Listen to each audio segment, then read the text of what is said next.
Hello बच्चों, let's see this question. The structures of chromate and dichromate ions are A and B. Here A and B respectively are. चलिए, dichromate और chromate का structure आपसे पूछा जा रहा है और आपको पूछा यही लिखना है कि उनका स्ट्रक्चर कैसा होगा.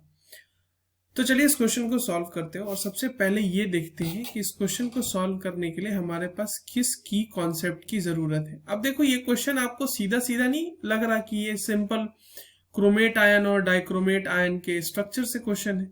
तो आपको पता होना चाहिए ना कि क्रोमेट आयन क्या है और डाइक्रोमेट आयन क्या है. And if you know both of them तो you can easily solve this question. ठीक है, तो क्रोमेट आयन क्या होता है? क्रोमेट आयन होता है CrO4 2- और डाइक्रोमेट आयन क्या होता है? Cr2O7 2-. That's all. अब आप देखो, क्रोमेट आयन और डाइक्रोमेट आयन में सबसे पहले क्या करते हैं कि हम इसमें ऑक्सीडेशन स्टेट कैलकुलेट कर लेते हैं क्रोमियम का. अब क्रोमियम को अगर मैं यहाँ पे लिख देता हूँ, क्रोमियम के लिए क्रोमियम का जो कॉन्फ़िगरेशन होता है वो क्या होता है? क्रोमियम का कॉन्फ़िगरेशन होता है आर्गन 3d5 एंड 4s1. ठीक है, 24 क्रोमियम कॉन्फ़िगरेशन यही होता है. क्रोमेट आयन में पहले कैलकुलेट करते हैं.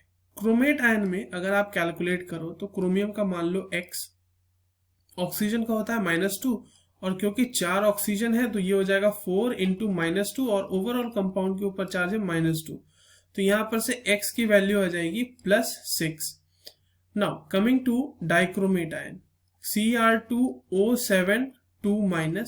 अगेन यहाँ पे इसका मान लो x, क्योंकि 2 है तो इसलिए 2x प्लस 7 ऑक्सीजन है, 1 का -2 तो 7 से मल्टीप्लाई कर दो और ओवरऑल कंपाउंड के ऊपर चार्ज -2. यहां से भी सॉल्व करने के बाद आपको x की वैल्यू +6 ही आएगी, यानी इन दोनों कंपाउंड्स में क्रोमियम +6 ऑक्सीडेशन स्टेट में. अब अगर यहाँ पे क्रोमियम +6 ऑक्सीडेशन स्टेट का अगर आप कॉन्फ़िगरेशन लिख ले तो वो आ जाएगा आर्गन 3d0 4s0, मतलब कोई इलेक्ट्रॉन ही नहीं है. अगर आप इसको सिंपल आर्गन भी लिखे तो वो सही है, मैंने बस आपको बेटर क्लैरिटी के लिए यहाँ पे 3d0 4s0 लिख दिया. मतलब इनमें 3d में और 4s में कोई इलेक्ट्रॉन अब नहीं है.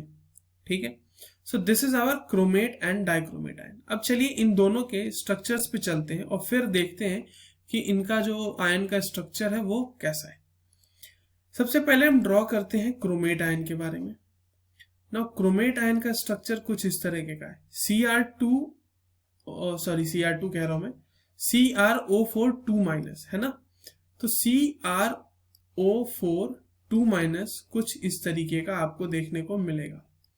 This is our chromate ion, ये हमारा क्रोमेट आयन है.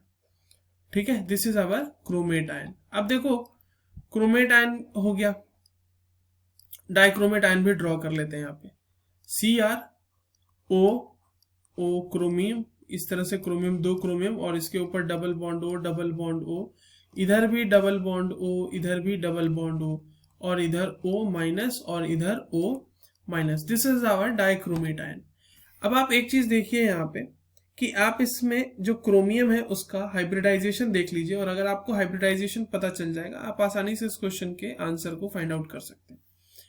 क्रोमेट आयन में देखते हैं कैसे हम हाइब्रिडाइजेशन निकालेंगे. तो आप स्टेरिक नंबर देख लो इनमें. ठीक है, दोनों के केसेस में स्टेरिक नंबर देख लो. Now what is steric number? Steric number से आप कैसे कैलकुलेट करते हो steric number? Number of sigma bonds plus lone pairs. Chromium के केस में लोन पेयर है नहीं, दोनों के केस में यहाँ पे चाहे क्रोमियम इसमें हो चाहे इसमें हो, इसीलिए मैंने ऑक्सीडेशन स्टेट कैलकुलेट करके आपको बताया था, कोई लोन पेयर नहीं है. सिग्मा बॉन्ड्स कितने हैं? 1 यहाँ पे, 2 यहाँ पे, 3 यहाँ पे, 4 यहाँ पे. मतलब कुल मिला के इसमें 4 सिग्मा बॉन्ड्स है और चारों के चारों ऑक्सीजन के साथ है. तो steric number 4 and steric number 4 corresponds to sp3 hybridisation. sp3 hybridisation होने का मतलब जो इसका स्ट्रक्चर होगा वो होगा टेट्राहेड्रल, यानी कि यहां पर क्रोमियम जो है वो उसके चारों तरफ ऑक्सीजन जो है वो टेट्राहेड्रली ओरिएंटेड है. अगर आप इस तरह से ड्रॉ कर दो तो आपको एक टेट्राहेड्रल देखने को मिल जाएगा क्रोमेट आयन में. देखो मैंने ड्रॉ करने की कोशिश करी है यहाँ पे आपको एक टेट्राहेड्रल दिखाने की. Similarly in case of dichromate ions भी अगर हम कैलकुलेट करें, क्योंकि क्रोमियम के ऊपर लोन पेयर तो है नहीं, अब कितने बच गए इसके पास सिग्मा बॉन्ड्स, वो देख लेते हैं, 1 2 3 और 4। तो यहां पर इस क्रोमियम का भी हाइब्रिडाइजेशन आ गया sp3, क्योंकि इसका भी स्टेरिक नंबर हो गया 4। sp3 हाइब्रिडाइजेशन का मतलब अगेन 1 टेट्राहेड्रल ओरिएंटेशन। अब एक बात देखो यहां पे कि ये दोनों के दोनों क्रोमियम जो है ना डाइक्रोमेट में, ये sp3 हाइब्रिडाइज्ड है, मतलब डाइक्रोमेट के केस में 2 टेट्राहेड्रल होंगे जो कि आपस में ज्वाइंट होंगे, ठीक है। क्रोमेट के केस में एक ही टेट्राहेड्रल है, ऑब्वियसली इसमें एक क्रोमियम है जिसके चारों तरफ ऑक्सीजन टेट्राहेड्रली उसको सराउंड किए हुए 3D स्पेस में, whereas in case of dichromate we have 2 tetrahedrals। चलिए आते हैं हम लोग अपने क्वेश्चन के ऊपर। ए क्या हो जाएगा अब हमारा टेट्राहेड्रल, ए हो रहा है हमारा, अब ऑप्शन ही में देखो ए दिखा रहा है टेट्राहेड्रल, बी दिखा रहा है ऑक्टाहेड्रल, नहीं बिल्कुल गलत।